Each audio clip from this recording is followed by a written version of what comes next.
"You're a burden now," my wife said as her brothers packed my things. "I can't take care of you after your accident." They threw me out while I was still in a wheelchair. 3 months later, when they discovered what I'd been hiding, it was too late. My name's Marcus Hall, and 3 months ago, I became the punchline to the world's cruelest joke. Picture this.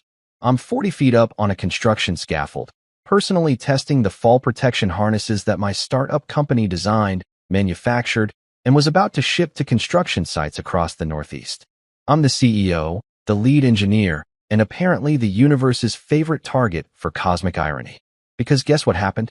The carabiner snapped. Not ours. Thank God for small mercies. But the ancient, rust-crusted anchor point that some genius contractor installed back when people thought asbestos was a gift from heaven. Down I went, through the air like a very unsuccessful superhero, my life flashing before my eyes in a highlight reel that was honestly pretty disappointing. I mean, if you're going to see your life flash by, you'd hope for more exotic vacations and fewer spreadsheets, you know? The fall itself? Over in 3 seconds. The aftermath? Still going strong, like the world's worst subscription service that I never asked for. I woke up in the hospital with more tubes coming out of me than a science experiment, and a neurologist with a name I couldn't pronounce telling me that my T11 and T12 vertebrae had basically decided to retire early. Temporary paralysis from the waist down, he said, with the enthusiasm of someone reading the lunch menu. 6 to 12 months of recovery, he predicted. Physical therapy, determination, positive attitude, all the greatest hits of medical optimism. My wife Claire visited me exactly 3 times during my 2-week hospital stay. I counted. The first time she cried. Actual tears, which I thought was touching until I realized she was calculating our diminished household income in her head while the tears fell.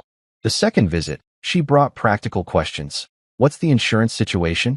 Are you still on the payroll? Did you sign anything before the accident? Very romantic stuff. By the third visit, she'd upgraded to straight-up pragmatism. We need to talk about living arrangements when you come home. Even in my medication-induced haze, I knew that phrase, "we need to talk about," was never followed by anything good. It's like, no offense, but, or, I'm not racist, but, just a warning label for incoming garbage. But I was optimistic, you know? Stupidly, naively optimistic. I figured we'd been married for 8 years. We'd weathered her father's death, my mother's cancer scare, 3 failed business ventures before my safety gear company finally took off. And that time she accidentally adopted a feral cat that terrorized us for 6 months before we founded a farm to live on. Surely a temporarily paralyzed husband was just another challenge we'd tackle together, right? I imagined us as a team, working through physical therapy appointments, making the house wheelchair accessible, maybe even coming out stronger on the other side. You see this stuff in movies all the time. Adversity bringing couples closer together, love conquering all, triumph of the human spirit, blah blah blah. Reality, as it turns out, doesn't give a damn about movie tropes. The morning after I came home from the hospital, still learning how to navigate doorways in my wheelchair without taking out chunks of drywall, Claire gathered the troops. And by troops, I mean her 2 brothers, Dylan and Bryce, who arrived at our house at 8 in the morning like they had an appointment. Which, I would soon discover, they absolutely did. I was in the living room, trying to figure out how to transfer myself from the wheelchair to the couch without face-planting onto the hardwood floor, when the 3 of them walked in with the kind of unified purpose that made my stomach drop. It was the same energy as a corporate board walking in to fire the CEO, or a pack of velociraptors surrounding their prey. Nature documentary levels of coordinated menace. Claire stood in front of me, arms crossed, wearing her business casual outfit. You know, the one she wore to her bank job when she had to deliver bad news to loan applicants. Dylan and Bryce flanked her like the world's least intimidating bodyguards. Dylan worked in IT and had the posture of a question mark. Bryce was a cryptocurrency consultant, which I'm pretty sure is code for unemployed but owns a lot of hoodies. These were my backup, my support system, my family by marriage. Marcus. Claire started, and I knew immediately from her tone that she'd rehearsed this. It had that artificial smoothness, like a customer service script. We've been talking, and we think it's best if you find somewhere else to live. I actually laughed. Out loud. Couldn't help it. I'm sorry, what? This house has stairs, she continued. gesturing around like I hadn't lived there for 5 years and maybe hadn't noticed the architectural features. You can't get to the bedroom. You can't use the main bathroom. We can't carry you up and down forever. Forever? I repeated. It's been literally one day. I just got home yesterday. Dylan shifted his weight. His classic, I'm uncomfortable but committed to this terrible decision stance. Dude, it's just not practical. Claire needs her space. We need to think about what's realistic here. Realistic. That word. Like my existence had become some kind of logistical problem they needed to solve, preferably by making me someone else's problem. I looked at Claire, really looked at her, searching for any sign of the woman I'd married. The one who'd cried when I proposed at that cheesy Italian restaurant. The one who'd said in sickness and in health, in front of 200 people in an open bar. Where was that Claire? You're a burden now, she said. And there it was, the actual truth, stripped of euphemism and rehearsed speeches. She said it like she was announcing the weather forecast. Cloudy with a chance of emotional devastation. I can't spend the next year, or more, being a caretaker. That's not what I signed up for. The room went quiet except for the hum of the refrigerator and the sound of my entire world imploding. Dylan and Bryce wouldn't make eye contact. Cowards. Claire stood there, waiting for me to accept this verdict like a good little evicted husband. I wanted to scream. I wanted to throw something. I wanted to remind her of every sacrifice I'd made. Working 70-hour weeks to build my company while she complained I wasn't home enough. Taking out a second mortgage to cover her brother's legal fees when Bryce got caught in that misunderstanding with the securities fraud, planning elaborate anniversaries she barely acknowledged. But what would be the point? You can't logic someone into loving you. You can't guilt someone into basic human decency. So instead, I did what I always do when things get unbearable. I cracked jokes in my head. At least label the boxes, fragile husband inside. This side up, dreams and dignity enclosed. Handle with care. Oh wait, too late. Fine. I said finally, my voice surprisingly steady. How long do I have? We were thinking this weekend, Claire said. Dylan and Bryce can help you pack. Of course they could. Of course they were already assigned roles in my eviction. I wondered how long they'd been planning this. Since the accident? Since the hospital? Maybe even before, just waiting for a good enough excuse? This weekend it is, I said, spinning my wheelchair around to face the window so they couldn't see my expression. I'll be out of your way in no time. After all, I'd hate to be a burden. Behind me, I heard them shuffle away, probably relieved I hadn't made more of a scene. Probably congratulating themselves on handling a difficult situation so maturely. And me? I sat there in my wheelchair, looking out at the street where kids were riding bikes and neighbors were mowing lawns and life was continuing like nothing had changed, making a promise to myself. They thought they were throwing out the trash. They had no idea they were discarding a winning lottery ticket. But they'd find out soon enough. If you've never watched two grown men try to pack up your entire life while having the combined organizational skills of a pair of golden retrievers, let me tell you, it's an experience. Dylan and Bryce showed up Saturday morning at 7:30, which was honestly impressive considering neither of them had demonstrated the ability to wake up before noon in the entire time I'd known them. They came bearing supplies. A roll of packing tape that looked like it had been stolen from a post office in 1987, one marker with a dried-out tip, and approximately 400 black garbage bags. Not moving boxes. Not storage containers. Garbage bags. Because apparently, that's what you use when you're packing up trash, and I guess that's what I was now. Yesterday's garbage, ready for the curb. We figured this would be easier, Dylan announced, holding up the bags like he'd just solved world hunger. Boxes are expensive, man. And heavy. These babies are light, cheap, and they hold a ton. I sat in my wheelchair near the bedroom door, watching this disaster unfold in real time. You know what else garbage bags are good for? I asked. Garbage. Which is fitting, I guess, considering the whole situation. Bryce laughed, completely missing the point. See, that's what I love about you, Marcus. Still got that sense of humor. He clapped me on the shoulder like we were buddies, like he wasn't actively participating in making me homeless. The cognitive dissonance was honestly impressive. They started with my closet, which should have been a relatively straightforward task. Take clothes off hangers, fold them, pack them neatly. Except Dylan and Bryce approached this like they were in a speedrun competition for world's worst movers. They grabbed entire armfuls of shirts, still on hangers, and just stuffed them into bags. No folding, no organizing, no separation of casual wear from work clothes. My favorite jacket, the leather one I'd saved up for 3 months to buy, got crammed in with gym shorts and old t-shirts. I watched a cashmere sweater that cost more than Bryce's car payment disappear into a bag that definitely had something sticky on the outside. You guys know those hangers don't belong to me, right? I said. Those are Claire's fancy wooden hangers. The ones she bought from that overpriced container store. Dylan paused mid-stuff. Oh crap. Really? Really? She'll notice. She's like a hanger accountant. Takes inventory monthly. They spent the next 15 minutes trying to extract hangers from garbage bags, which was like watching someone perform surgery with oven mitts. Shirts fell on the floor. A pair of dress pants somehow ended up tangled with a phone charger. It was chaos. Beautiful, stupid chaos. But the real masterpiece came when they moved to my books. I had maybe 75 books on the shelf an hour. Sorry, Claire's bedroom.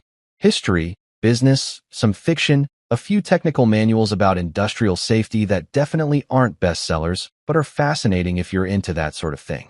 I'd collected them over years, some from college, some from used bookstores, a few signed copies from author events. Each one had a memory attached. Dylan looked at the shelf, looked at his garbage bag, and I swear I could see the singular brain cell bouncing around his skull, trying to figure out what to do. Just toss them in, Bryce suggested. Books are just paper. They'll be fine. Books are not just paper, you Neanderthal, I said. That's like saying the Mona Lisa is just paint. Show some respect. Dude, they're going in a bag either way, Dylan said, already grabbing a handful. Hardcovers mixed with paperbacks. Spines bent at weird angles. A signed first edition of a book about engineering failures. Oh, the irony. Got shoved in upside down next to my old physics textbook. I died a little inside with each careless toss. Then came my laptop. My beautiful, custom-built laptop with 3 years of work files, design schematics, client contacts, and roughly 7,000 browser tabs I kept meaning to organize. Bryce picked it up from my desk, didn't even close it first, just slammed it shut, and looked around for something to put it in. That needs padding, I said quickly. Bubble wrap. A laptop case. Literally anything protective. It'll be fine, Bryce said, wrapping it in a t-shirt and dropping it into a garbage bag with my shoes. My shoes. The ones I couldn't even wear anymore, but had kept for sentimental reasons, and also because I was in denial about my legs. See? Padded.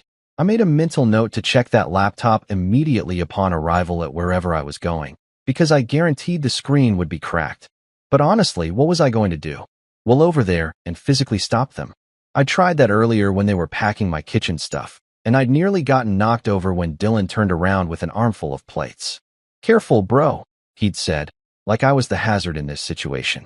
My guitar, a Martin acoustic I'd bought 10 years ago when I briefly believed I could become the next indie folk sensation, got special treatment, by which I mean Bryce carried it by the neck like a baseball bat and leaned it against the wall near a garbage bag full of God knows what. I watched the headstock wobble dangerously close to the doorframe and considered just letting it fall. Maybe the sound of wood splintering would match my internal screaming. We can't carry you up and down the stairs forever, Claire had said the day before, and now here was the follow-through. Never mind that I'd asked exactly once for help getting upstairs, and that was literally the first day home from the hospital. Never mind that I'd already started researching stair lifts and accessibility modifications. Never mind that forever apparently meant less than 48 hours before we give up entirely. But sure, Claire. Sure. The stairs were the real problem here. By noon, they'd accumulated what looked like a crime scene. Black garbage bags everywhere, some tied, some not, contents unknown and probably jumbled beyond recognition. My life, reduced to what appeared to be evidence disposal. Dylan stood in the middle of it all, hands on his hips, surveying their work with unearned pride. That wasn't so bad, he declared. Probably got everything, right? Everything except my dignity, I muttered. But that left the building 2 days ago. Bryce snorted. You're hilarious, man. I'm gonna miss having you around. The thing was, he seemed genuine. Like he actually would miss me. Like he hadn't just spent 4 hours treating my possessions like landfill material. The cognitive dissonance was giving me whiplash. These guys existed in a reality where you could participate in someone's eviction and still consider yourself the good guy. It was impressive, really. The mental gymnastics required for that level of self-deception could win Olympic gold. So where are we taking this stuff? Dylan asked, gesturing at Mount Garbage Bag. Good question. Claire had asked me the same thing that morning, with the kind of fake concern that made me want to throw something. Do you have somewhere to go? She'd asked. Because obviously you can't stay here, but we want to make sure you land somewhere safe. How thoughtful. How considerate. How completely full of it. Out loud, I'd said, don't worry about it. I've got it handled. The truth? I absolutely had it handled. But they didn't need to know that yet. There's a storage unit downtown, I lied smoothly. And I've got a temporary place lined up. Just need you guys to load everything into whatever vehicle shows up. What kind of vehicle? Bryce asked suspiciously. I checked my phone, pulling up the app I'd used the night before. Should be here in about 30 minutes. Black van, wheelchair accessible, professional moving service. Dylan's eyebrows shot up. Moving service? Dude, those are expensive. Yeah, well, I said, wheeling toward the living room where more garbage bags awaited. I figured if I'm being thrown out, I might as well leave in style. Think of it as my parting gift to myself, a ride that doesn't treat me like trash. Unlike some people I could mention. But I kept that last part internal, savoring it like a good wine. Because here's what Dylan and Bryce didn't know, what Claire didn't know, what nobody in this house had bothered to ask about during my hospital stay. I wasn't broke. I wasn't desperate. I wasn't the burden they'd convinced themselves I was. I was something much worse for them. I was free. And in about 30 minutes, they were going to get their first hint that maybe, just maybe, they'd made a catastrophic miscalculation. I couldn't wait. Here's what Claire, Dylan, Bryce, and pretty much everyone else in my life didn't know. While I was lying in that hospital bed for 2 weeks, pumped full of painkillers and contemplating my newly uncertain future, I wasn't just recovering from a catastrophic fall. I was closing the deal of a lifetime. Because apparently, nothing says perfect timing like negotiating a multi-million-dollar acquisition while your vertebrae are still deciding whether or not they want to be friends again. Let me back up. My company, Safety First Innovations, yes, I know, the irony is not lost on me, had been on the radar of Global Shield Industries for about 18 months. Global Shield is one of those massive engineering conglomerates that you've never heard of, but that literally builds half the infrastructure in North America. Bridges, tunnels, skyscrapers, the works. And they'd been watching my little startup because we'd developed a fall protection harness system that was genuinely revolutionary. Lighter, stronger, smarter than anything on the market.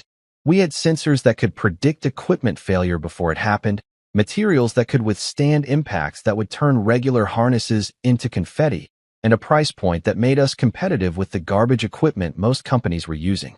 Global Shield had been circling for months, sending their corporate development people to our offices, asking pointed questions, making those, "we're just curious," inquiries that actually mean, "we're calculating how much you're worth." My CFO, Janet, who's basically a financial shark in a pantsuit, had been managing the conversations, keeping them interested but not desperate. Playing hard to get, corporate edition. Then I fell off a building. Or rather, off a scaffold attached to a building. But let's not split hairs. You'd think that would kill the deal, right? CEO has catastrophic accident. Company loses its visionary leader, acquisition talks die on the vine. That's what I thought too, lying there in the ICU, mentally writing the obituary for my business dreams. But here's the thing about corporate giants. They don't care about your personal drama. They care about intellectual property, market share, and profit margins. And Safety First had all three in spades. 3 days after my surgery, while I was still figuring out how to use a bedpan without wanting to die from embarrassment, Janet video called me. "They want to accelerate," she said, her face pixelated on my hospital room TV that doubled as a monitor. "The accident actually made them more interested.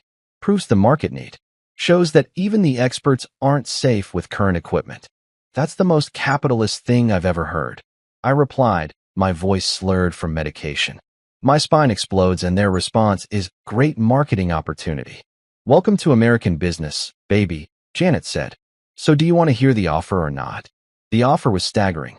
$8.5 million, with performance bonuses that could push it over $10 million if we hit certain milestones in the first year post-acquisition.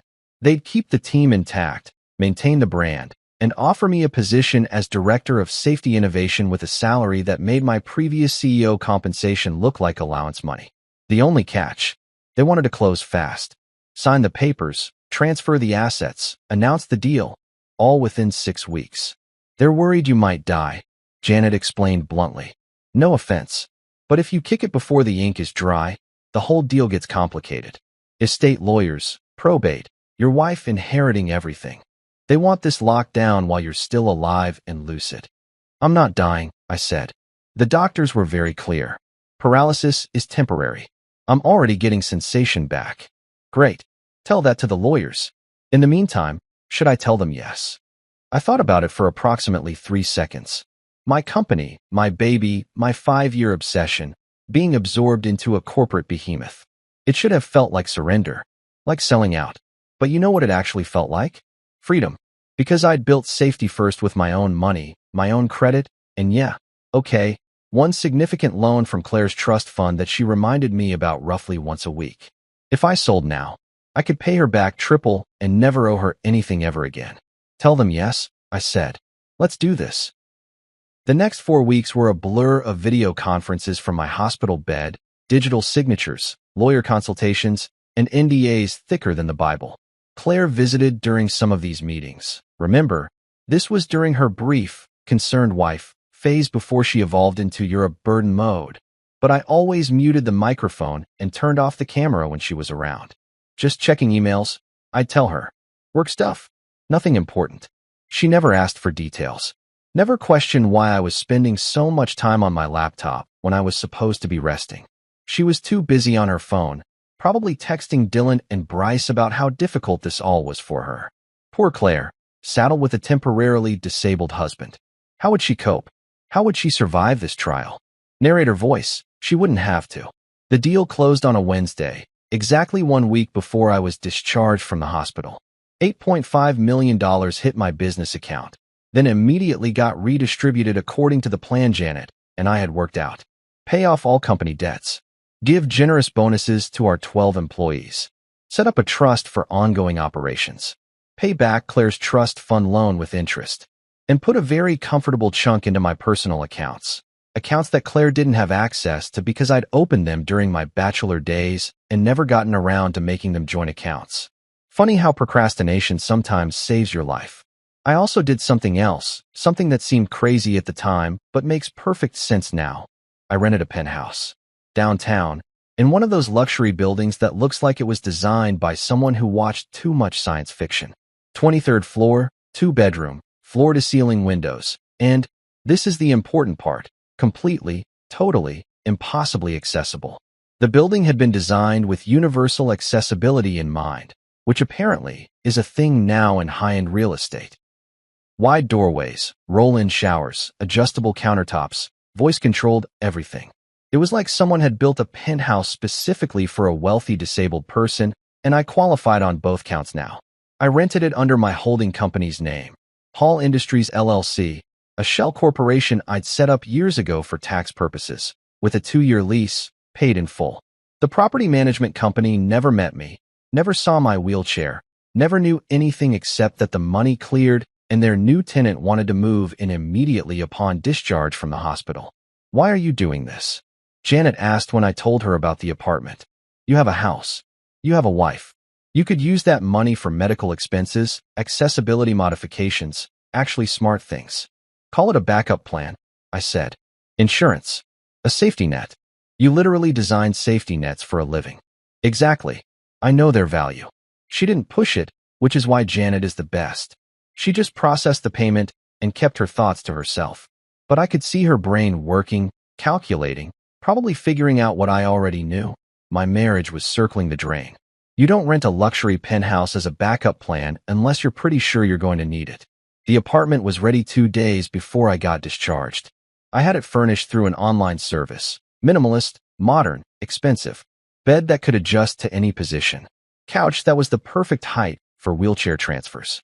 Kitchen that looked like it belonged in Architectural Digest.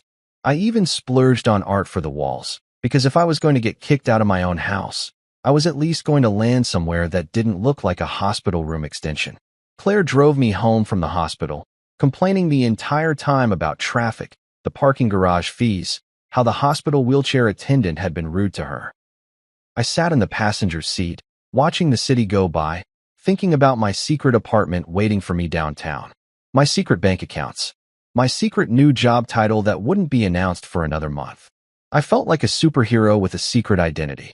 Mild-mannered, disabled husband by day, secretly wealthy director of innovation by night. Except, actually disabled and not fighting crime. But the secret identity part was accurate. When she announced 3 days later that I needed to leave, that I was a burden, that Dylan and Bryce would help me pack, I almost laughed. Almost told her right then about the money, the apartment, the deal. But something stopped me. Maybe it was spite.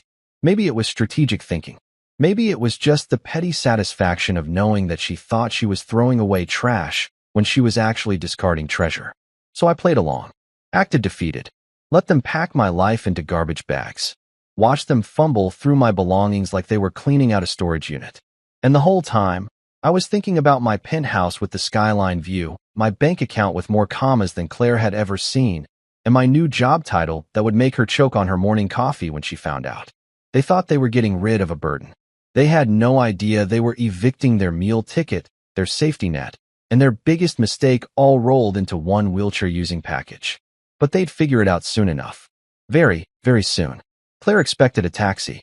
Maybe an Uber if I was feeling fancy. She'd probably pictured some beat-up sedan pulling up to the curb, a driver helping me awkwardly transfer from my wheelchair while neighbors watched from their windows, the whole scene radiating fallen on hard times energy. It would fit the narrative she'd been building in her head. Tragic accident, unfortunate circumstances, difficult decisions. We tried our best, but sometimes love isn't enough. Very Lifetime movie channel. Very, were the victims here too. What she got instead was something else entirely.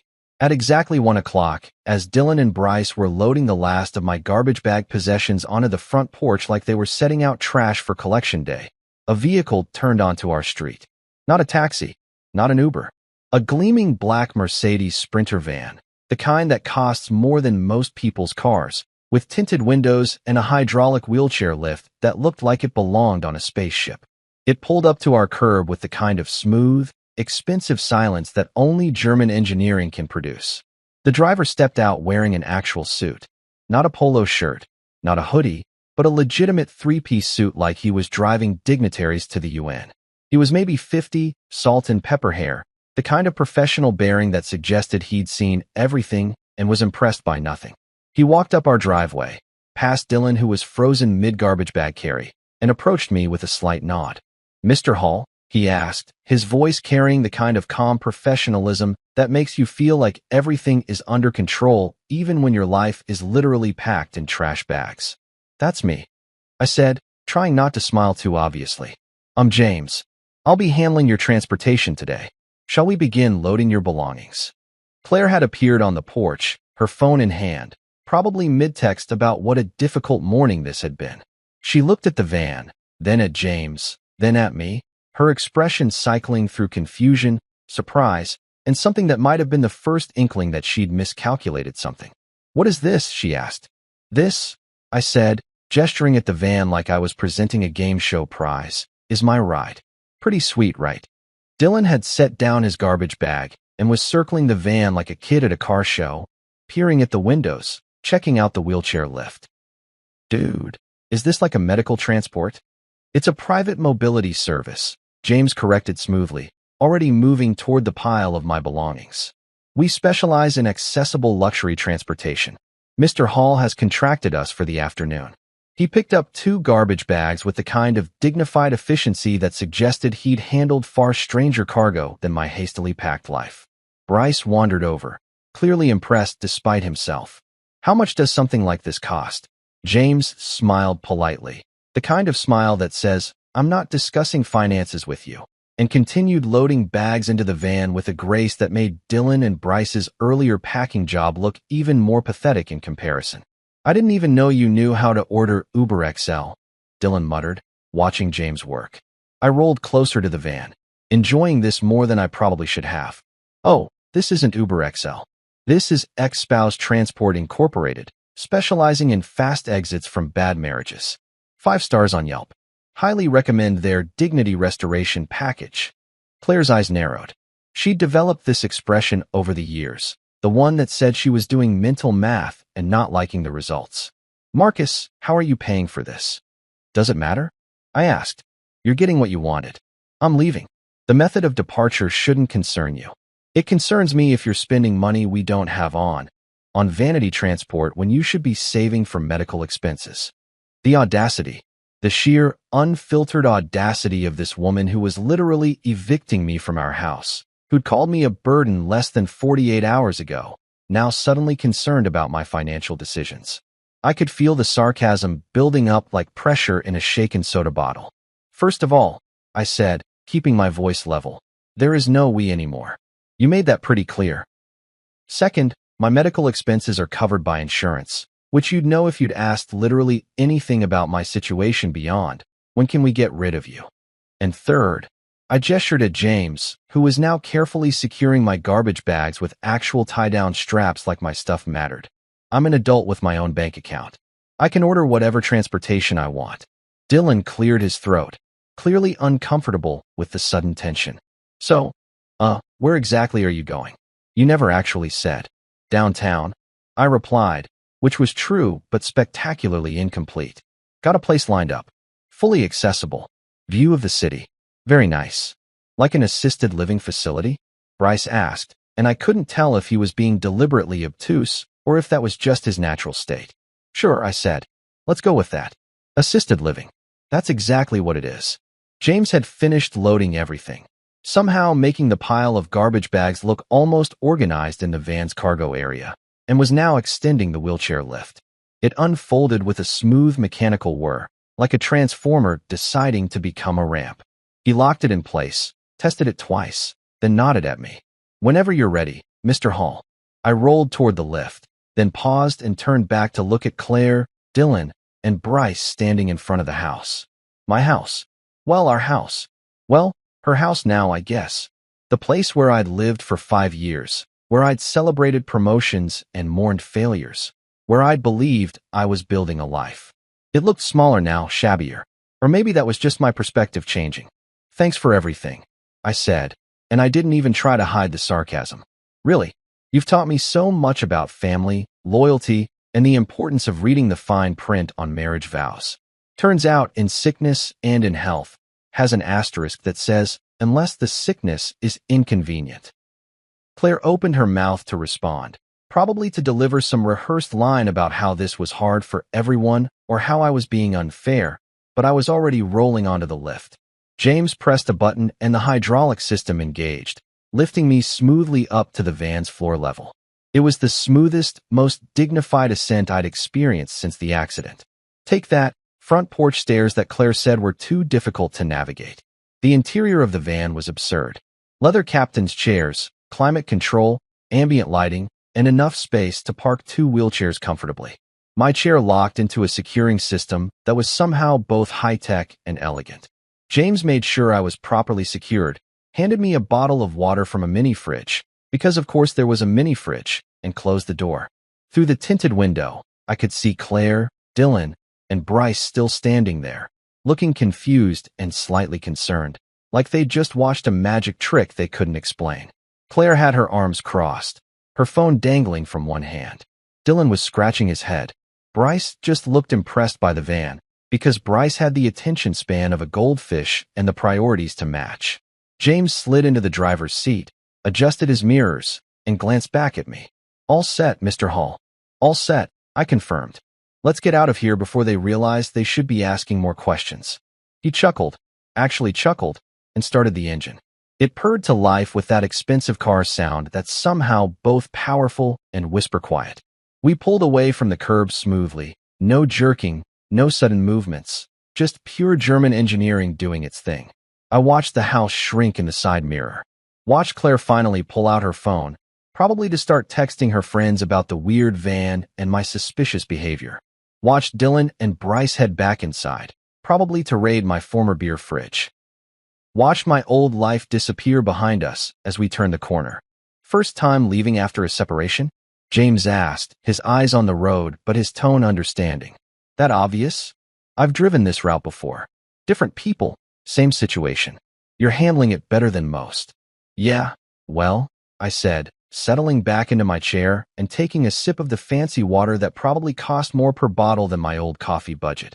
It's easier to handle when you've got a plan. I suspect you've got more than a plan, Mr. Hall, James said, and there was something in his voice, approval, maybe, or recognition.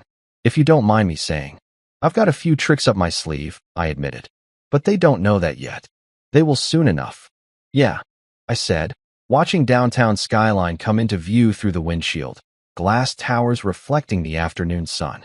Yeah, they will. We drove in comfortable silence for a while, the van eating up miles between my old life and my new one. James navigated traffic with the skill of someone who'd done this 10,000 times. I watched the city pass by, the neighborhoods getting nicer, the buildings getting taller, the people on the sidewalks looking more expensive. We're approaching your building, Mr. Hall, James announced as we turned onto a tree-lined street where every car cost more than I used to make in a year. The Meridian Tower, correct? That's the one, I said, sitting up straighter. Through the windshield, I could see it. All 35 stories of glass and steel, the kind of building that made you feel rich just by existing near it. James pulled into the circular driveway where a doorman in an actual uniform was already approaching. Welcome home, Mr. Hall, James said as he put the van in park. Home. The word hit different now. Not the house I'd just left, not the place I'd shared with Claire, but this. This tower, this penthouse, this completely unknown future that I'd bought and paid for with my own damn money. Thanks, James, I said. Seriously, this was perfect. My pleasure, sir. I'll have your belongings brought up within the hour. As the door opened and the lift deployed and the doorman greeted me by name, my actual name, which meant the building management had briefed the staff, I felt something shift. Not just location, but identity. I wasn't the guy being thrown out anymore. I was the guy who'd landed on his feet. Well, metaphorically speaking, my new apartment wasn't just accessible. It was smarter than Dylan and Bryce combined, which admittedly wasn't a high bar to clear. The kitchen counters adjusted height with the press of a button, rising and lowering like something out of a sci-fi movie. The bathroom had a shower you could roll directly into, with a bench seat and controls that responded to voice commands. Shower start. Temperature, 102 degrees. Boom. Perfect hot water, no fumbling with knobs, no awkward transfers. Even the lighting was voice-controlled. Lights, 50%. And the whole place would dim to whatever ambience I wanted. It was like living in the Starship Enterprise, if the Enterprise had floor-to-ceiling windows overlooking downtown and a monthly rent that could finance a small car. The balcony was my favorite part. 23rd floor, wraparound view of the city skyline, accessible through doors wide enough to accommodate my wheelchair with room to spare. I'd roll out there in the mornings with my coffee, fancy stuff from the cafe downstairs, none of that grocery store swill I used to drink, and watch the city wake up. Tiny people rushing to their tiny jobs, dealing with their tiny problems, while I sat up here like some kind of disabled Tony Stark, plotting my next move. But the best feature wasn't the smart home tech or the view, or even the fact that my bedroom had a bed that could transform into basically a hospital bed if I needed it. No, the best feature was that it was mine. Paid for by me, furnished by me, occupied by me. No Claire nagging about dishes in the sink. No Dylan, just crashing for a few days, that turned into 3 weeks. No Bryce asking to borrow money for his latest cryptocurrency scheme. Just me, my wheelchair, and enough square footage to do donuts if I wanted. Which I did. Once. Don't judge. The rehab center was 4 blocks away, close enough that I could get there easily, far enough that I could pretend I was going on an adventure. 3 times a week, I'd will myself down the pristine sidewalks of downtown's fancy district, past boutiques I'd never shop in and restaurants with prices that made my old budget weep, to a medical building that specialized in spinal injury rehabilitation. Dr. Lopez ran the program, and she was exactly the kind of person you want in charge of putting your spine back together, competent, no nonsense, and completely immune to self-pity. First day, she'd looked at my chart, looked at me, and said, T11, T12 incomplete injury, regaining sensation, good prognosis. You'll walk again if you do the work. Question is, will you do the work? Is that a challenge? I'd asked. It's a fact. I've got patients who are here twice a week, going through the motions, complaining the whole time. They make minimal progress. Then I've got patients who treat this like a job, show up angry, and channel that anger into every rep. They recover faster. Which type are you? I'd thought about Claire's face when she'd called me a burden. About Dylan and Bryce stuffing my life into garbage bags. About the house I'd paid for becoming a place I wasn't welcome. I'm definitely the angry type, I'd said. She'd smiled. Good. Anger is excellent fuel. Let's put it to use. And we did. Oh boy, did we ever. Physical therapy, it turns out, is basically like going to the gym except everything hurts more and the exercises have names like pelvic tilt and glute bridge that sound like yoga positions designed by sadists. There were parallel bars for practicing standing. There were resistance bands for rebuilding muscle. There were balance exercises that made me feel like a toddler learning to walk, which was frustrating and humbling and exactly the kind of challenge that made me push harder. Marcus, you're progressing faster than any patient I've had, Dr. Lopez told me after my third week. We were in the standing frame. This contraption that basically holds you upright while your legs remember what vertical is supposed to feel like. I'd graduated from 5-minute sessions to 20 minutes, and my legs were screaming, but in that good way that meant nerves were reconnecting, muscles were rebuilding, things were happening. I'm highly motivated, I said through gritted teeth. I can see that. What's motivating you? Family support? Career goals? Spite, I said honestly.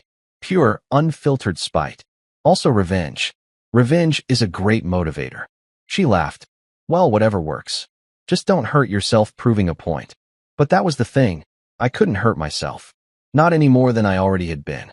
The fall had been rock bottom. Everything since then was climbing up, one painful rep at a time. And every time the burn hit, every time my muscles screamed and my brain said, maybe that's enough for today, I'd picture Claire's face. Her dismissive expression. Her casual cruelty. You're a burden now. And I'd do one more rep, then another, then another. I called them revenge reps. Every bicep curl was for the time Claire told her mother I was difficult to manage, like I was a problematic pet. Every leg press was for Dylan's comment about how they couldn't carry me forever after helping exactly once. Every core exercise was for Bryce asking if I'd thought about just staying positive, like positive thinking could regenerate nerve tissue. Each rep was a middle finger to everyone who'd written me off. The other patients noticed. There was Gary, a 50-something guy who'd been in a motorcycle accident and had a similar injury to mine. He'd been in rehab for 8 months and had plateaued, content with using his wheelchair full-time. There was Michelle, a young woman who'd been injured in a car accident and was making steady but slow progress. There was Tom, an older guy who treated rehab like a social club, more interested in chatting than working. And then there was me, the angry guy in the corner who showed up 30 minutes early to do extra warm-ups and stayed late to squeeze in additional exercises. The guy who asked Dr. Lopez for homework assignments, actual physical therapy homework, so I could keep working between sessions. Dude, you're making us all look bad, Gary joked one day as I was doing my third set of seated rows while he was taking a water break from his first set. Good, I said, not joking at all. Maybe that'll motivate you. What's your hurry, man? We're all in the same boat here. No, I said, setting down the resistance band and wiping sweat from my forehead. We're really not. You're accepting this as your new normal. I'm treating it as a temporary setback. Big difference. He'd looked offended for about 3 seconds, then thoughtful. The next session, he showed up 20 minutes early and asked Dr. Lopez to increase his weights. Spite, it's contagious. My apartment's building had a gym on the 10th floor, residents only, equipped with everything from treadmills to weight machines to a pool that was kept at exactly 84 degrees for therapeutic purposes. I started going there on my off days from rehab, working on upper body strength, core stability, anything that would speed up my recovery. The gym was usually empty in the mornings, which was perfect. Just me, my wheelchair, a bench press, and an increasingly impressive collection of angry thoughts to power through. I'd transferred from wheelchair to weight bench so many times that I could do it smoothly now, no awkward fumbling, no fear of falling. I'd learned which machines were accessible and which ones required modifications. I'd figured out that the pool was actually amazing for leg exercises because the water supported my weight while my muscles relearned their job. And slowly, week by week, session by session, revenge rep by revenge rep, things changed.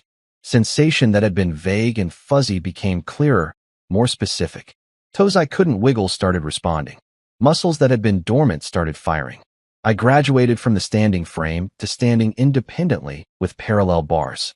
Then to taking steps, awkward, shaky, baby giraffe steps, but steps. This is remarkable progress, Dr. Lopez said during my 8th week. I just walked 6 feet between the parallel bars without stopping, without my legs giving out. 6 feet.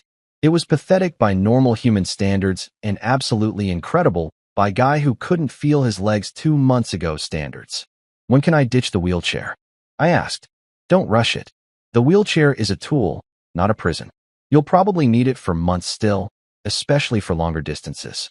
But for short distances, with a walker or crutches, maybe another month if you keep progressing like this. Another month. I could do another month. I'd already done 2. What was one more? Especially when every day brought me closer to the moment when I could walk back into Claire's life. Literally walk. And show her exactly what she'd thrown away. At night, after rehab and gym sessions and enough physical exertion to make every muscle in my body hate me, I'd sit on my balcony with a protein shake, because Dr. Lopez had me on this whole nutrition plan too, and look out at the city. Somewhere out there, Claire was probably telling her friends about her difficult situation, about how hard it had been to make the tough decision, about how she hoped I was managing okay in whatever assisted living facility she thought I'd ended up in. She had no idea I was living in a penthouse that cost more per month than our old mortgage. She had no idea I was regaining function faster than anyone expected. She had no idea that every revenge rep, every spite-fueled exercise, every "I'll show them" moment was building towards something she couldn't imagine. My phone would buzz occasionally with texts from old friends. Hey man, heard about the separation. You doing okay? I'd respond with vague reassurances. Yeah. Staying with family for now. Focusing on recovery. Let them think what they wanted. Let Claire's narrative spread. Let everyone believe I was the tragic victim in this story. They'd learn the truth soon enough. But not yet. Not until I was ready. Not until the reveal would hit with maximum impact. I had a press release scheduled for next month. A TV interview lined up. A whole PR campaign ready to launch that would introduce me as Global Shield's new Director of Safety Innovation. The guy who turned a catastrophic accident into a multi-million-dollar success story. Claire thought she'd kicked out the trash. She'd actually thrown away the trophy. And in about 4 weeks, the trophy was going to show up on national television, walking with a cane, wearing a custom suit, and explaining how temporary setbacks can lead to permanent success. I couldn't wait to see her face. But first, more revenge reps. Dr. Lopez wanted me doing leg presses this afternoon, and I had a lot of spite to work through. Time to get back to work. Weeks passed in my new life, and my phone stayed suspiciously quiet. Not a single text from Claire asking how I was doing. No calls from Dylan or Bryce checking if I'd landed somewhere safe. Radio silence. Complete and total radio silence. It was like I'd been erased from their lives with the same casual efficiency they'd used to pack my stuff into garbage bags. Out of sight, out of mind, problem solved. At first, it stung a little. Not gonna lie. 8 years of marriage, 5 years of knowing her brothers, holidays together, inside jokes, shared history, all of it apparently worth exactly nothing once I became inconvenient. But then the sting faded and got replaced by something better, curiosity. What story were they telling? How were they spinning this? Because I knew Claire, and Claire was nothing if not image conscious. She wouldn't just admit to kicking out her temporarily paralyzed husband. That would make her look bad. No. She'd have crafted a narrative, something that made her look sympathetic, maybe even noble. Enter Leah. Leah was my neighbor. Well, my old neighbor from the house. She lived 3 doors down, was in her 60s, had absolutely zero filter, and had never particularly liked Claire. That woman has the warmth of a parking meter, she told me once at a block party. Pretty to look at, expensive to maintain, and only accepts payment. I'd laughed it off at the time because, that was my wife she was talking about. But Leah had called it. She'd absolutely called it. 2 weeks after I moved out, Leah tracked down my number. Don't ask me how. The woman had intelligence-gathering skills that would make the CIA jealous, and called me. Marcus? It's Leah. From Maple Street. Don't hang up. Why would I hang up? I asked, genuinely confused. Because you might think I'm calling to be nosy, which I am, but I'm also calling because you need to know what's being said about you. I settled deeper into my fancy apartment couch. Oh, this should be good. What's the official story? Claire's telling everyone you're resting at a special facility. I could hear the air quotes in her voice. Very vague, very mysterious. She makes it sound like you're at some fancy rehabilitation resort, getting top-tier care, really focusing on your recovery. She's positioning herself as the supportive wife who made the difficult decision to let you get professional help because she wanted what was best for you. I laughed. Actually laughed out loud. A special facility. That's rich. Does this special facility have a 23rd floor view and voice-controlled lighting? You're not in a facility, are you? Nope. I'm in a penthouse downtown. Living my best life. Doing great, actually. I knew it. Leah sounded delighted. I told Harold, that's my husband. I said, Harold, something doesn't add up. Marcus isn't the type to just disappear into some facility. But everyone's buying Claire's story. She's getting sympathy points left and right. Oh, poor Claire. Such a hard decision. She's so brave. He's so lucky to have her support. More air quotes. It's nauseating. What else is she saying? Well, apparently Dylan got promoted at work, which we both know is code for they gave him a new title with no pay raise, and they're planning a big backyard barbecue to celebrate. This Sunday. Whole neighborhood's invited. I got an invitation yesterday. Very fancy cardstock. Probably cost more than it should. A barbecue. Of course. Nothing says, we're good people, like a neighborhood barbecue where you can control the narrative while serving overpriced hamburgers. I could picture it perfectly. Claire playing hostess, Dylan accepting congratulations for his meaningless promotion, Bryce manning the grill, and probably burning everything. All of them casually mentioning how Marcus is doing so well at his facility, while avoiding any actual details. Are you going? I asked Leah. Oh, I'm absolutely going. Someone needs to be there to watch this performance. Plus, the invitation said they're serving salmon, and I'm not passing up free salmon just because the hosts are morally bankrupt. Fair point. Keep me updated. Marcus, I'm going to give you a play-by-play so detailed you'll feel like you're there. Which you're not. Because you're at a special facility. She cackled at her own joke. True to her word, Leah became my spy in enemy territory. She'd text me updates throughout the week leading up to the barbecue. Apparently, Claire had gone full Martha Stewart mode, ordering special decorations, hiring a professional to deep clean the house, even getting the lawn professionally manicured. Dylan's promotion had become this whole production, like he'd been elected president instead of just getting a new email signature. She's really selling it. Leah texted Wednesday evening. New patio furniture. String lights. The works. This barbecue has a budget that could feed a small country. Thursday. Ran into Claire at the grocery store. She asked how I was doing with such fake concern I almost laughed. Then she mentioned, if you hear from Marcus, let him know we're thinking of him. Like I'm your carrier pigeon. Friday. The catering truck just showed up. Catering truck. For a backyard barbecue. Who are these people? I sat in my apartment, watching these updates roll in, feeling like I was watching a reality show about my own life. It was surreal. They were throwing a party at the house I'd paid for, celebrating a promotion at a job I'd helped Dylan get through my professional connections, all while maintaining the fiction that I was peacefully recovering somewhere far away. The temptation to crash the barbecue was overwhelming. Just roll up in my wheelchair, smile, wave, and watch the narrative collapse in real time. But no, that would be satisfying for about 30 seconds. And then what? They'd scramble, make excuses, probably paint me as the bad guy for making a scene. No, if I was going to make an entrance back into their lives, it needed to be bigger than a backyard barbecue ambush. Saturday morning, Leah sent me a photo. The backyard setup, taken from her upper window with what I can only assume was a telephoto lens because the detail was incredible. String lights crisscrossed over the patio. A banner that said, "Congratulations, Dylan," in letters big enough to see from space.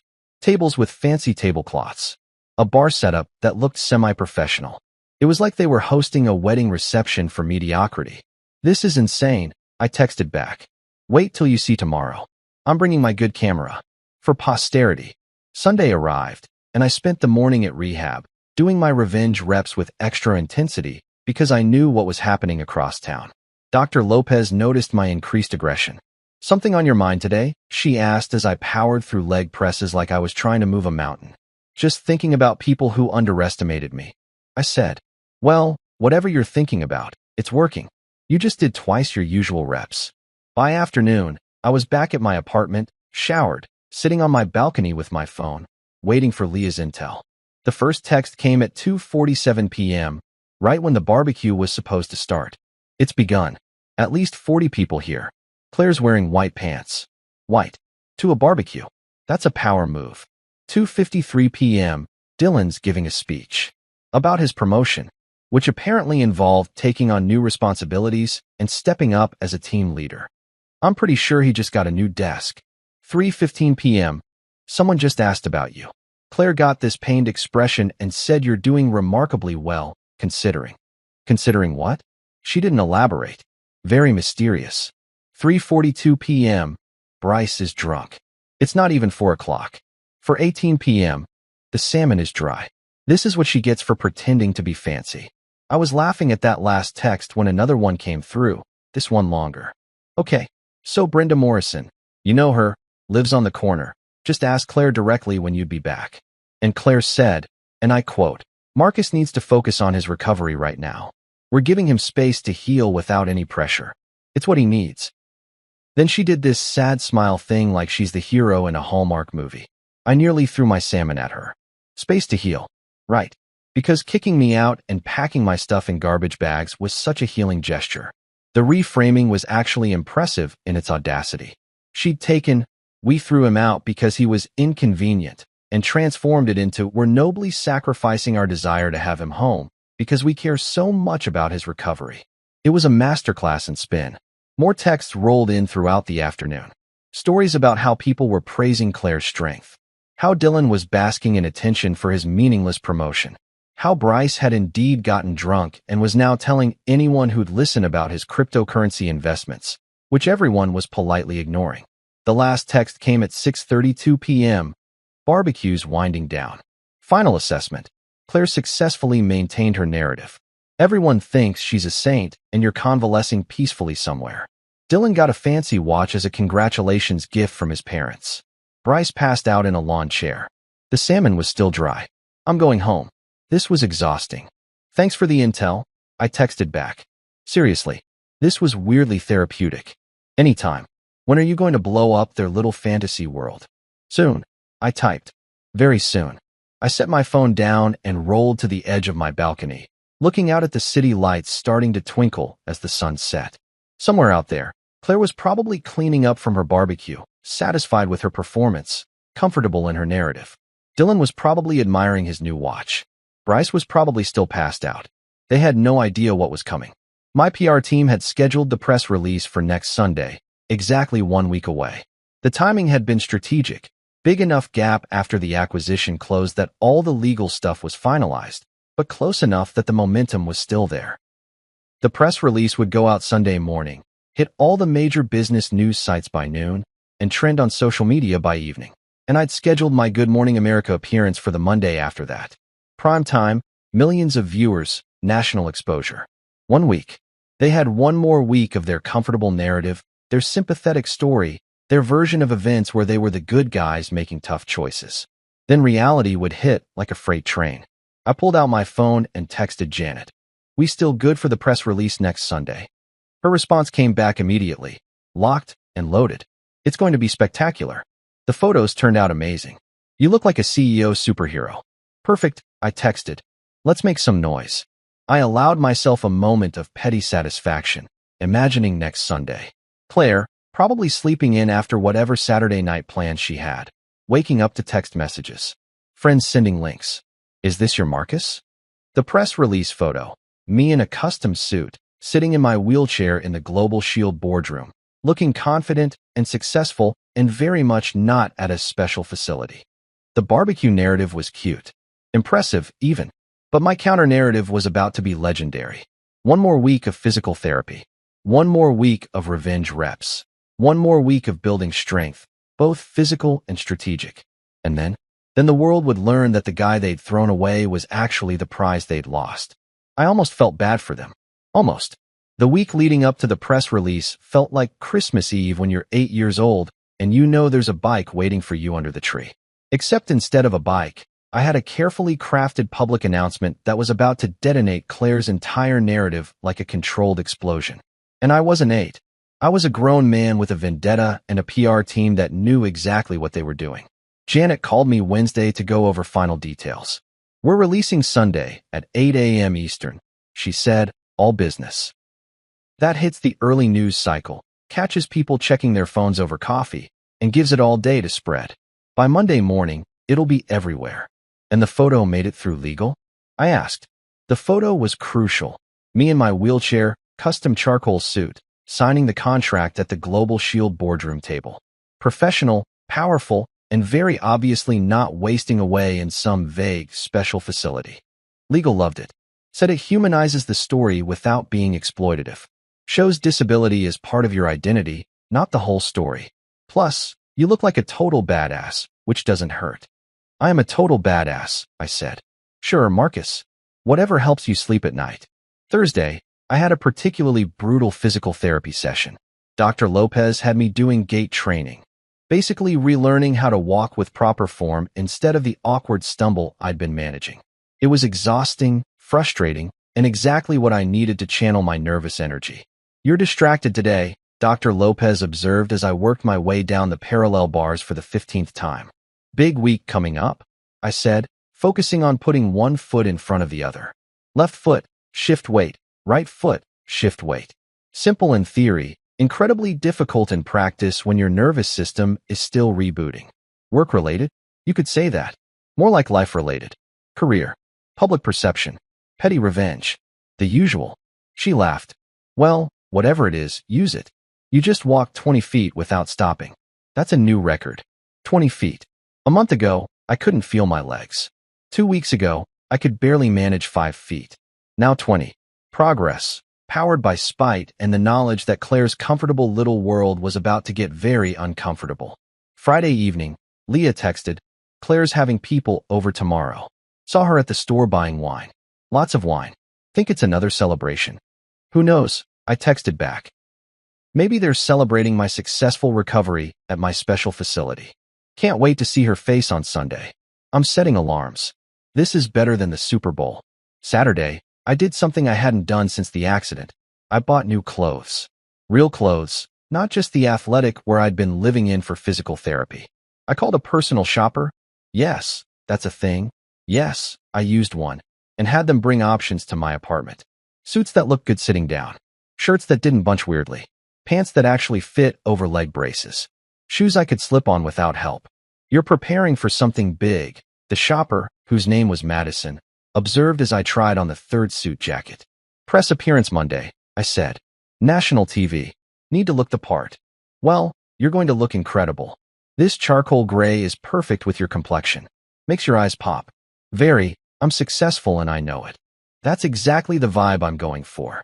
I bought 3 suits, 2 pairs of shoes, and enough dress shirts to outfit a small boardroom. Madison promised everything would be altered and delivered by Sunday afternoon. Plenty of time for Monday's appearance. I felt like a superhero suiting up for the final battle, except my superpower was capitalism and my weapon was public relations. Saturday night, I barely slept. Not from nerves. I was way past nervous. I was in that weird calm zone that comes after you've planned something so thoroughly that there's nothing left to do but execute. I spent the evening on my balcony, watching the city lights, thinking about how different my life looked now compared to 3 months ago. Then, married, injured, scared, dependent. Now, single, recovering, wealthy, independent. Funny how getting thrown out was the best thing that could have happened to me. Sunday morning, I woke up at 6 a.m. even though my alarm wasn't set until 7. Couldn't help it. Today was the day. I made coffee. Fancy stuff, the kind that costs more per pound than my old weekly grocery budget, and sat at my kitchen counter with my laptop, waiting. 7:45 a.m. Janet texted. 15 minutes. "You ready?" "Been ready," I texted back. 7:58 a.m. Press release is loaded. Going live in 2 minutes. I opened Twitter on my laptop. Opened LinkedIn. Opened my email. My phone sat next to me, silenced but visible. I wanted to see it all unfold in real time. 8 a.m., the press release went live. It was beautiful, professionally written, perfectly formatted, with that photo of me looking like I owned the world. The headline read, Marcus Hall named Director of Safety Innovation at Global Shield Industries following successful acquisition of Safety First Technologies. The first paragraph laid out the basics, the acquisition, the $8.5 million deal, my new role.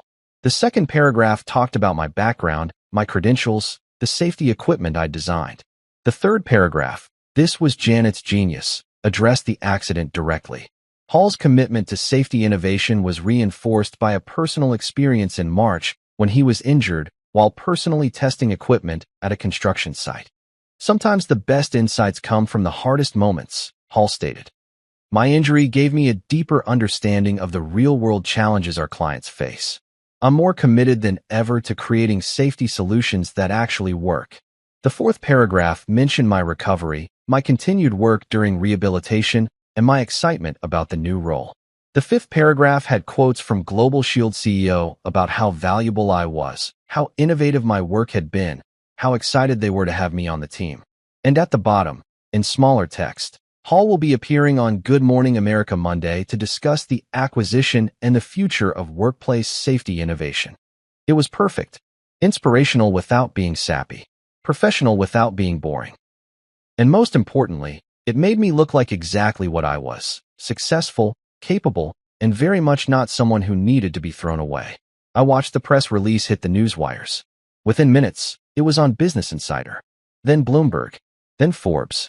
Tech news sites picked it up because of the acquisition amount. Safety industry publications picked it up because it was relevant to their audience. LinkedIn exploded with shares and comments. 8:15 a.m., my phone started buzzing. Texts from former colleagues. Congratulations. This is amazing. Why didn't you tell us? 8:23 a.m., an email from an old college friend. Dude, you're on Bloomberg. When did you become a big deal? 8:31 a.m., Leah texted. All caps. I just saw the press release. I'm screaming. This is glorious. Does Claire know yet? Not yet. I texted back. But she will soon. 8:47 a.m. The first connection request on LinkedIn from someone at Global Shield I didn't know. Then another. Then 5 more. People were finding me, connecting, congratulating. The notifications were coming in faster than I could read them. 9:03 a.m. Janet called. Marcus, it's blowing up. We've had 3 interview requests already. 2 podcasts and a local news station want you for segments. This is bigger than we expected. How much bigger? The hashtag Burden No More is starting to trend on Twitter. Someone made a meme using your photo with the caption wheelchair? More like thrown. It's got like 50,000 likes already. I pulled up Twitter. Sure enough, hashtag Burden No More was climbing. People were sharing the press release with comments about disability representation, about not underestimating people, about how inspiring it was. Someone had made a whole thread about workplace injuries and how companies should treat employees. Another thread was about accessibility in corporate America. It was becoming a whole thing, way beyond just my personal story. 9:28 a.m., my phone rang. Unknown number. I let it go to voicemail. Then another unknown number. Another voicemail. I checked the first one. Hi, Mr. Hall. This is Rebecca from the Today Show. We'd love to have you on. Delete. I had 1 media appearance scheduled, and that was enough. 9:45 a.m. Leah called. I answered. She knows, Leah said immediately. Claire knows. I can see her house from my window. She's pacing in her living room. Been on her phone for the last 20 minutes. Marcus, she looks panicked. Good, I said, and I meant it. Dylan's car just pulled up. And Bryce's truck. Emergency family meeting, probably. Even better. This is the most entertainment I've had in years. Thank you for this gift. 10:17 a.m. A text from a number I recognized. Claire. Finally. We need to talk. I stared at those 4 words. We need to talk. The same phrase she'd used before kicking me out. The same phrase that had started this whole disaster. And now she wanted to talk. Now, when the story was out there, when the world knew, when her narrative had collapsed like a house of cards in a windstorm. I didn't respond. Not yet. Let her wait. Let her wonder.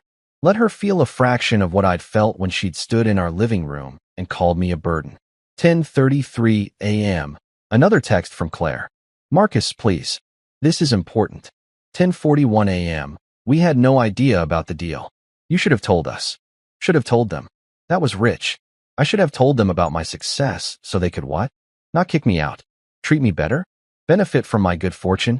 The entitlement was astounding. 11:02 a.m. A text from Dylan. Dude, congrats on the deal. Seriously impressive. We should celebrate. Celebrate. The same guy who'd packed my clothes into garbage bags wanted to celebrate. The cognitive dissonance was giving me whiplash. 11:15 a.m. Bryce texted. Bro, just saw the news. That's insane. 8 million? Holy shit. We need to catch up. They were coming out of the woodwork now. All of them, suddenly interested, suddenly congratulatory, suddenly wanting to reconnect. Where was this energy when I was sitting in my wheelchair watching them stuff my life into trash bags? Where was this enthusiasm when Claire was calling me a burden? I left all their messages on read. Let them see I'd seen them. Let them know I was deliberately not responding. Let them stew in it. 12:47 p.m. The press release had been live for almost 5 hours, and the internet was still going wild. Hashtag Burden No More had evolved beyond my story into a whole disability rights conversation. People were sharing their own stories of being underestimated, dismissed, written off. It was honestly incredible and humbling and a little overwhelming. 1:23 p.m. Another text from Claire. Marcus, please call me. We need to discuss this situation. Situation. She called my success a situation. Like it was a problem to be managed rather than an achievement to be celebrated. That told me everything I needed to know about what she really wanted from this conversation. I finally responded, keeping it simple. I'm busy preparing for my TV appearance tomorrow. We can talk after that. 3 dots appeared immediately. Disappeared. Appeared again. Disappeared. She was typing and deleting, trying to figure out what to say. Finally. Can we at least talk before you go on national television? No. One word. Simple, direct, final. The same energy she'd given me when she decided I needed to leave. The dots appeared again, then stopped. No response. Good. I set my phone face down on the counter and looked around my penthouse.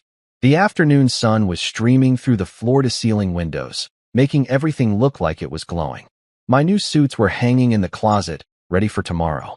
My wheelchair was parked nearby, looking less like a medical device and more like just another piece of furniture in my life. Tomorrow, I'd go on national television. I'd tell my story, the real story, not Claire's sanitized version. And the world would see that the guy who'd been called a burden had actually been the one carrying the weight all along. But today I was just going to sit here, watch the notifications roll in, and enjoy the fact that sometimes, just sometimes, the good guy wins. Even if he has to do it from a wheelchair. Monday morning, I woke up at 4 a.m. for my 6:30 a.m. Good Morning America appearance. The GMA team had sent a car, another accessible van, because apparently that's just how I roll now, and I arrived at the studio in Midtown feeling surprisingly calm. Maybe it was the exhaustion. Maybe it was the fact that after everything I'd been through, a TV interview felt like the easiest thing in the world. The green room had good coffee, at least. The producer, a woman named Ashley who talked at approximately 800 words per minute, ran through the segment plan while a makeup artist made me camera ready, which apparently meant making me look like myself, but slightly more orange. We're doing a 7-minute segment, Ashley explained. Robin will ask about the acquisition, your recovery, your new role. Keep it inspiring but authentic. America loves a comeback story, and you're basically the poster child right now. No pressure, I said. Oh, tons of pressure. But you'll be great. Just be yourself. Well, your best self. Your TV self. At 6:27 a.m., I was wheeled onto the set. The lights were absurdly bright. Robin Roberts greeted me warmly, and I could tell immediately why she was good at her job. She made you feel like you were just having coffee with a friend, not talking to millions of people. The interview went exactly as planned. She asked about safety first, about the accident, about the irony of a safety equipment CEO being injured. I kept it light, self-deprecating. Turns out even the experts aren't immune to gravity, I said, and the studio crew laughed. Then she asked about recovery, and I saw my opening. The interesting thing about facing a setback like this, I said, looking directly at the camera, is you find out who's really in your corner. Some people see a challenge and step up. Others see a burden and step back. Sometimes being thrown away is the push you need to roll forward. Robin's eyebrows raised slightly. She knew there was a story there, but she was too professional to pry on live TV. Instead, she pivoted to Global Shield, to innovation, to the future. We talked about workplace safety, about accessibility, about turning adversity into opportunity. The segment ended with footage from the Global Shield facility, me touring the labs, talking with engineers, looking every bit the director of safety innovation I now was. As the camera cut away, Robin squeezed my hand. "That was perfect," she whispered. By the time I got back to my apartment at 9 a.m., #BurdenNoMore was trending nationwide. Someone had clipped my thrown-away quote and turned it into what the internet calls a moment. The memes were multiplying. News outlets were picking up the story. My phone had approximately 6,000 notifications. And sitting in my voicemail was a message from Claire. "We need to talk. Today. Please." I deleted it without listening to the whole thing. Game, set, match. That afternoon, my building's security called. "Mr. Hall, your wife and her brothers are here. Should I send them up?" I chuckled. "Send the fan club up." When my apartment door opened, Claire's face was priceless. Her eyes swept over the marble floors, the floor-to-ceiling windows, the adaptive technology that made my wheelchair look like it belonged in a luxury showroom rather than a hospital. Dylan and Bryce shuffled behind her, looking distinctly uncomfortable. "You could have told us about the deal," Dylan said, breaking the silence. I raised an eyebrow. "Would that have stopped you from dragging my coffee machine to the driveway?" Claire stepped forward, her voice softening into what I recognized as her manipulation mode. "We can fix this, Marcus. Come home. We'll make the guest room accessible. We made a mistake." "A mistake?" I interrupted. "You call me a burden. You packed my life into garbage bags. You told the neighborhood I was at a special facility while throwing barbecues at my house." "Our house," she corrected automatically, then seemed to realize that wasn't helping. I gestured at the skyline behind me. "I already have an accessible home. I just upgraded from Motel Betrayal to Suite Independence. Penthouse floor, if you're keeping track." Bryce was staring at my kitchen like he'd never seen granite countertops before. They left 20 minutes later, clutching a brochure for the foundation I'd started for injured workers. "Donations welcome," I'd said with a wink. Claire's face had gone through about 17 different expressions, none of them good. As the door closed behind them, my phone buzzed. The Global Shield CEO, applications for our safety program were flooding in after the GMA interview. Partnerships, speaking requests. Everything was exploding in the best possible way. I rolled to the balcony, looking down at Claire and her brothers shuffling toward their car like kids who'd just been sent to the principal's office. They looked smaller from up here, less significant. Dylan kept glancing back at the building like he couldn't quite process what had happened. Bryce was on his phone, probably Googling how much do penthouses cost, because subtlety wasn't his strong suit. They'd thrown me out thinking they were ridding themselves of a burden. They'd only freed me to build an empire. Sometimes being evicted is just a relocation notice from fate, with a better view. I raised my coffee mug toward the window in a private toast. To new beginnings. To revenge served cold. To proving that wheelchairs don't hold you back, small-minded people do. And I was done with small-minded people. The city stretched out before me, full of possibilities. Time to roll forward.